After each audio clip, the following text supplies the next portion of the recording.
আসসালামু আলাইকুম দর্শক, আজকে সন্ধ্যা ৭টার দিকে বাংলাদেশের উপকূলীয় অঞ্চল কক্সবাজারের ইনানি, খুলনা, সাতক্ষীরা, বরিশাল, পটুয়াখালী থেকে বিভিন্ন জায়গায় আকাশে মিসাইল সদৃশ একটি বস্তু দেখে উপকূলবাসী অনেকটা আতঙ্কিত হয়ে পড়ে। এটি আসলে কি ছিল, মিসাইল নাকি অন্য কিছু, সে নিয়ে আমি আপনাদের সামনে আজকে এই রহস্যের উদ্ঘাটন করার জন্য হাজির হয়েছি।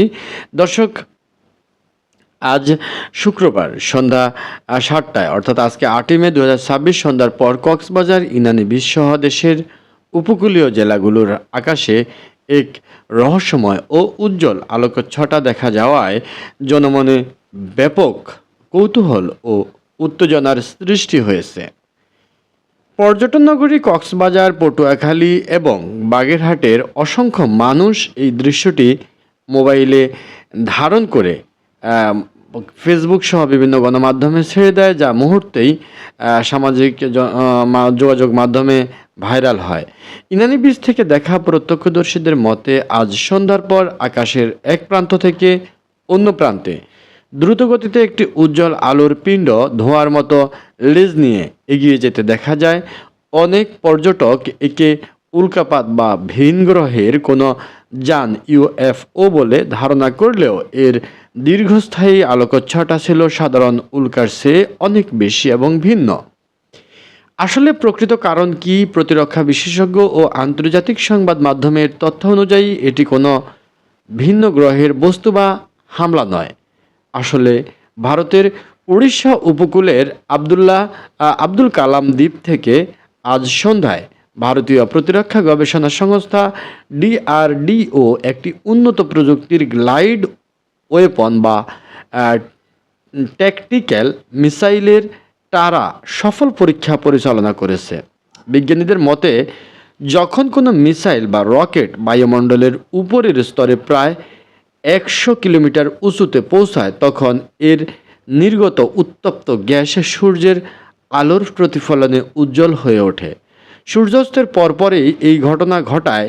নিচের এলাকায় যে অন্ধকার সেখানে অন্ধকার থাকলেও আকাশের উঁচুতে থাকা যে গ্যাসীয় মেঘ, সে মেঘটি ইনানি বিচ থেকে অত্যন্ত স্পষ্ট ও আকর্ষণীয় দেখিয়েছে। এই পরীক্ষার বিষয়ে আগে থেকেই কিন্তু বঙ্গোপসাগরের নির্দিষ্ট এলাকায় আকাশপথ ও নৌ চলাচলের উপর বিশেষ সতর্কতা বা নোটাম জারি করা হয়েছিল। ফলে বাংলাদেশের জন্য এটি কোনো ঝুঁকির কারণ ছিল না। এটি সম্পূর্ণ একটি মহাজাগতিক ও সামরিক প্রযুক্তিগত বিষয়।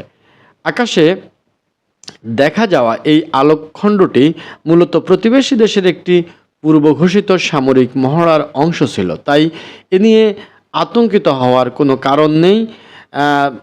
কারণ নেই বলে নিশ্চিত করেছে কিন্তু বিশেষজ্ঞরা। আপনার এলাকায় এই দৃশ্যটি দেখার সময় মানুষের প্রতিক্রিয়া কেমন ছিল, বা কোনো শব্দ শোনা গিয়েছিল কিনা কমেন্ট করে জানাবেন। আজকে তাহলে এই রহস্যময় আলোকচ্ছটা নিয়ে আপনাদের মনে যে কৌতূহল ছিল সেটি দূর করে দেওয়ার চেষ্টা করেছি। এটি আসলে কোনো মিসাইল বা কোনো ধরনের ভয়ের কিংবা আতঙ্কের কিছু নয়। এটি ভারতের একটি মহড়া, সামরিক মহড়া ছিল, যা তারা আগেই ঘোষণা দিয়েছে এবং ওই যে এলাকায় এটি তারা উৎক্ষেপণ করবে, সেই এলাকায় এবং সেই আকাশসীমা ও সমুদ্র সীমায় আগে থেকে তারা সতর্ক জারি করে দিয়েছে।